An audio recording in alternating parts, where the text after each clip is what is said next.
Sactown Sports app. Before we bring our special guest down, we got the conference finals tipping off today. Jay, I know you're going to roll your eyes here because you don't like it when I go way back. What you remember when the Kings were in the conference finals? Remember no, man, I'm not talking about that, Whitey.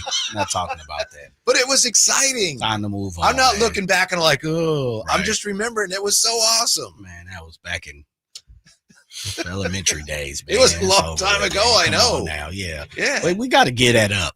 We have to. There's no problem with looking at your history, but man, we can't just latch on to it for everything. Well, I'm just remembering what it was like and how great it was. It has nothing against you. I think, yeah. I mean, maybe 2 more years he'll be back. I don't know. Let's find out. Joining us, wishful thinking. TV, radio, podcast host. He hosts the Ethos Fantasy NBA pod. Rick Kamla back with us. How are you, Rick? Fellas, I'm doing great. Sorry, I thought I had mute on. I was looking up a stat real quick. I was trying to figure out, I think I found it right here. May 19th, 2004. May 19th, 2004. Now, that date should have unfortunate and negative reverberations out there in Sacramento because that is the time at the end of the second round, Game 7, when my guy KG went crazy. Chris Webber missed a 3-ball from the right wing with a chance to tie and force overtime. I was sitting right behind the Sac bench, getting in position for an NBA TV hit at the time. So a little bit of commingled history here. You're reminiscing about conference finals. My Wolfies are back in the conference finals for the second straight year, baby. See, why do you see what you started? You got Tricky Rick fired up, man. It's goodness gracious. Yeah. Rick, let's start right there. You guys are jumping into the Western Conference Finals here against OKC.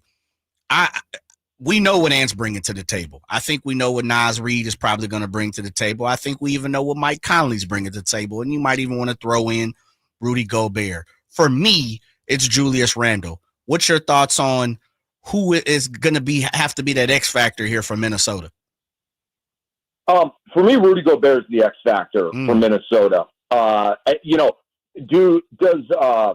OKC find a way to play him off the floor? How essential is he with the Chet, Hartenstein double big look? Can he guard the perimeter? Are they going to, put him in pick and rolls and test his puppies? He had the Herculean game against the Lakers, right? But, we've seen him be played completely out of playoff series before.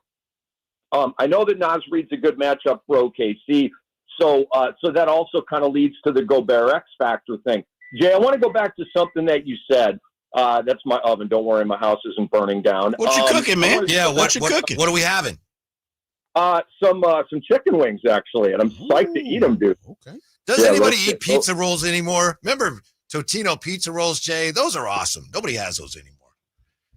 I like them, but I'm cutting down on the carbs, man. Okay, I got you. Try not to eat that kind of stuff. But Jay, here's my thing with Ant-Man. Okay.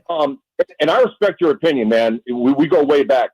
I don't know what I'm going to get from Ant-Man. Really? Here's what I mean by that. Is Ant-Man going to be a Michael Jordan, Kobe Bryant killer every game? Or is it going to be, okay, we're down 0-1, now I'm going to give you that game? Or we're at home, down 2-1, and in game 4, I'm going to give you that game. To beat OKC and to win the chip, you are going to have to just lock into that mentality and not deviate from it. And when they trap you at half court, okay, when they force you off the ball, when they double team you, my adjustment would be cut. Okay, get off the ball and immediately cut. That's what Steph Curry does. You guys see it out there. I mean, heck, it's one of the best rivalries in the NBA right now. You know all about the reload to Steph Curry. So I would work on the reload game right there. But to me, it's an overall mindset. Ant-Man cannot let the defense dictate to him how it's going to be. And that's the tug of war for me, because we're talking about the best defense in the NBA. They've got a million awesome perimeter defenders. They've got great rim protection and great interior defense. So they're a freaking problem, all right? And so if Ant-Man just lets them dictate the rules of engagement in the majority of games, the Wolves have no shot. Ant-Man's got to go Jordan and Kobe on these guys, go 33, 35, 41, hit for a 50. Otherwise, they're not going to win. You know, I would say the same thing about Brunson against the Pacers, and obviously Brunson complies with that plan at all times. He's got a walking 30-point guy. He figured it out. There's no on-off switch on the killer with Brunson. It's on full time, going back to the Nova days, okay? So that's the progression from Ant-Man that I want to see. It's the number one thing I'm watching for in this series. Rick Kamla with us. Rick, to that point, were you, as somebody who obviously you're pulling for Minnesota, I know Minnesota dispatched Golden State, you know, didn't take many games, but there were a lot of stretches there where I was watching, wondering, how are the Warriors keeping up? Did you think Minnesota kind of didn't take them as seriously as they could have? I know at one point Chris Finch was imploring Ant, saying, look, you got to finish. Did we see an example of what you're talking about in that Golden State series, even though Minnesota won that series? No doubt about it. Very well spotted by you. Yes. You know, you had the back-to-back games where Ant-Man was in the 30s and looking like Kobe and looking like Jordan. I don't have his game log in front of me, but I just know it wasn't every game. And that goes back to the first round. And that goes back to last year in the playoffs. Like, he has these games, and then he doesn't. Mm-hmm. And look, I'm not banging on Ant-Man. I love him, okay? I freaking love Ant-Man. He's 23 years old. He's not supposed to have all of this stuff figured out. But this is what he needs to do. You know, I would say about Luka that when Luka gets serious, he's not. He's goofy. He's half-assing it. Literally, Luka Doncic is basically a 30-point triple-double every night, and he's just kind of half-assing it out there. When he gets serious, it's over. When Ant-Man figures out this full-time Kobe Jordan thing, it's over. But they haven't done it yet. So yeah, and look, I really love what OKC has done, man. The 68 wins, 6th all-time. All of the metrics and analytics are off the freaking charts. Love the team construction. Love the Giddey trade to bring in Caruso. Guys, this is going to be, you know, Mike Tyson, Larry Holmes. This is going to be Roberto Duran and Thomas Hearns, man. This is going to be an awesome fight. Joined by Rick Kamla. Cam, so if that's the case, and I don't want you to jump out there and let me know, who you think is winning, who's going to win the series, as we know who you're rooting for. Mm-hmm. If Ant-Man, you know me, Jay, I'm objective. I got OKC in 7. Oh, come on now. Now you telling the story. You must just be saying that for the giggles. I'm serious. Like, seriously, who do I want to win? Right. Versus who you think. You ask like who you're betting on. Well, we'll take that to the live betting. In game, and I'll try to, monetize runs and all that kind of stuff. Absolutely. But I can't pick Minnesota right now over OKC. They're not a better basketball team than OKC. They don't have home court advantage. Minnesota, frankly, has been kind of weird at home. And this Ant-Man thing. Right. Like, if you told me right now, Cam, Ant-Man is going to average 37.5 points in this series and play like, a Jordan or a Kobe the whole series. Right. Then I'll say Minnesota in 7, but okay. I don't know that that's going to happen. Man, Killer Cam going something. That I wasn't expecting that, but you are. You keep it real. You keep it a buck. So I appreciate that. Let me say this: if let's just say Ant does what he's supposed to do, and you're right there in Game 7, what position does Mike Conley play for this team? Because we know a wily veteran can do certain things. Is Mike still capable of doing what he needs to do as the veteran of the ball club? Yeah, I forget the game, guys. It was 5 or 6 against Golden State. I so many games I kind of forget right now. But it was the game where Golden State made a really concerted effort to get Ant-Man off the ball. I think Ant-Man had a career high in assists in that game. Again, it was like 3 weeks ago with all these breaks. Right. But anyway, Mike Conley had, 5 or 6 3 balls in that game. He was amazing. So, look, Conley's going to have these games where he doesn't do much and, it's kind of low dough in the box score. And then he's going to have these games, where it's a Conley game. And that's, what veteran mercenary types that have had great careers like Mike Conley do. The Wolves don't need 10 points a game from Mike Conley. What they need is like some timely eruptions, and that's exactly what happened in that GSW game. So, yeah, I still think Conley's a very, very viable player. Rick, speaking of Conley, one of the thoughts I have watching these games, and I was just talking to Jay about a little bit ago, do you think it's possible Danny Ainge should have just kept Gobert, and I know Conley's a little older, but kept him and kept Donovan Mitchell and tried to fortify that team instead of tearing it down, and where, he's been years now wandering in the desert? Well, that's a really interesting question. Okay, so I absolutely hate the Utah tank. I think it sucks because it doesn't make sense. Because tanking in the NBA is just, I mean, look, I get it, but like a 3-year tank for that team, you know, with Markkanen and Collins and Sexton and Clarkson, they have a good team. Like, legit, I believe that they would be PIT bubblicious if they went for it.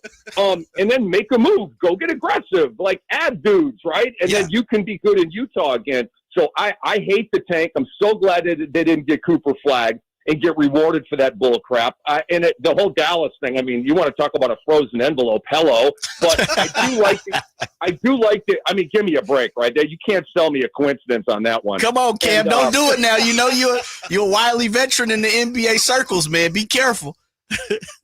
I mean, I'm on record. I'm on Twitter. I'm on my podcast saying this stuff. I mean, it's just my opinion. But this Utah thing, man, is weird to me. Should he have kept it together? I don't know. It kind of felt like the Utah thing with Gobert, Mitchell, Ingles, all those guys was kind of plateauing a little bit. I think players were ready for new. I think everybody was kind of ready for some new right there. But yeah, Danny Ainge took a wrecking ball to that thing. And so now that they didn't get Cooper flagged, guess what? They're going to tank again next year and drive me crazy again.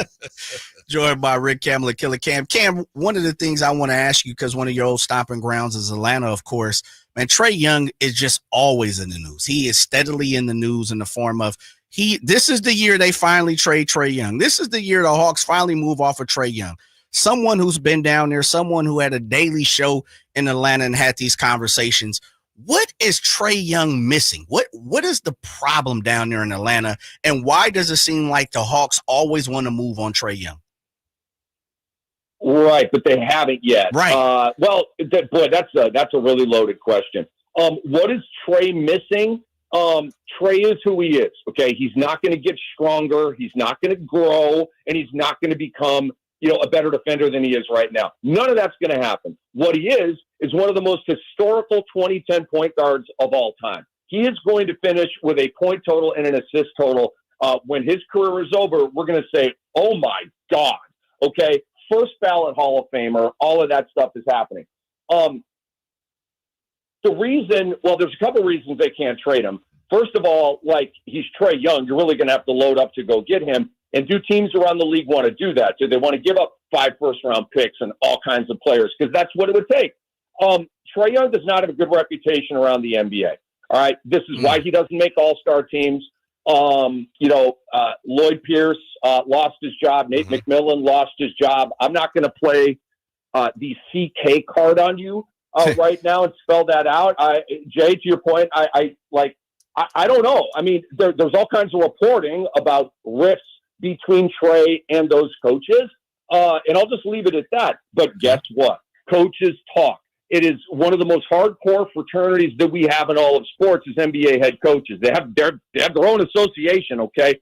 So they talk, they're buddy-buddy, they golf together, they've coached here and there and everywhere else with each other and against each other. They all talk, okay? And I think the coaches have kind of gathered up against Trae Young. And guess what? Wow. Those coaches are on all the other teams that might trade for Trae Young. So I'm not saying that I have a problem with Trae Young. But I do sense that he's developed a bit of a bad reputation, and I think that's why he struggles to make all-star teams when it's obvious he's an all-star, and B, why the Hawks have not been able to trade him yet. That's Rick Kamla with this. Rick, I wanted to circle back, if I may, to the tank talk because, and forgive me if you know this, but Kings fans have been talking a lot about tanking. Kings fans are as divided and as frustrated as I think they've ever been, which is saying a lot. They feel somewhat betrayed by the fact that, you had the Bean team just a couple years ago, and now here we are again firing a coach, firing a GM. So you've got a lot of fans around here saying, and Jay and I talk to them every day, just tear it down, just tank. But, that's very dangerous as well. You do have some assets. So I just love your opinion on, for the Kings, tank, run it back, or something in between, which for what it's worth, I think Jay and I are both kind of, something in between, a more moderate retooling. But what do you think? A lot of people want this team to tank, Jay. Rick, pardon. I mean, you've got DeRozan, you've got Levine, you've got Monk, you've got Keegan, you've got Sabonis. I mean, that's one of the best five-pack of offensive players in the entire NBA. The problem is you can't play defense, all right? And Keon Ellis can't stop everybody. To me, it's a no-brainer for Keon Ellis to start on this team. All right, let's begin there. He has to start. When you're hitting me, they don't need Monk in the starting five, and I know he wants to start, but it's not the right thing for this team. Keegan will be more activated if he's coming off the bench. DeRozan and Levine are shot hogs, okay? Mm-hmm. These guys were born to score. Nothing's going to change with that. Sabonis is going to do his thing, 20, 13, and 6 or whatever the line is. So somebody's got to have some stones around. And I love Malik Monk, big fan. But somebody's got to have some stones around there and say, Malik, you're coming off the bench, dude. Like, this is what this team needs. You've got to balance it out and start Keon Ellis and bring that defense. Who else on the Kings plays any defense at all? Keegan a little bit. Keegan a little. So, well, I think he plays a lot of defense, but you got to thrust him into the starting five. And also, and I say this with all due respect to a billionaire who's done a lot of great stuff, but Vivek Ranadive's got to get out of the way, man. Okay, the fact that you fired Mike Brown and basically said goodbye to De'Aaron Fox at the same exact time, unconscionable, a huge blunder. Firing Monty McNair like 1 year after he wins Exec of the Year is ridiculous.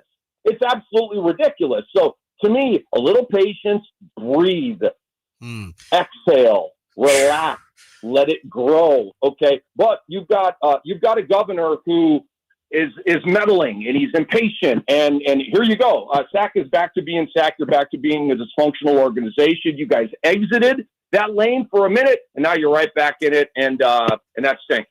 Mm-hmm. Cam, I'm going to breathe real quick.